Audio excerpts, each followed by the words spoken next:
Johan en Ronel, ons is lief vir kos maak, ons is lief vir mooi tafels, ons deel met julle graag ons tuna gereg, tuna timbale.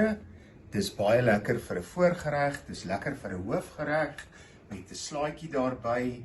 Mens kan baie varieer op die resep.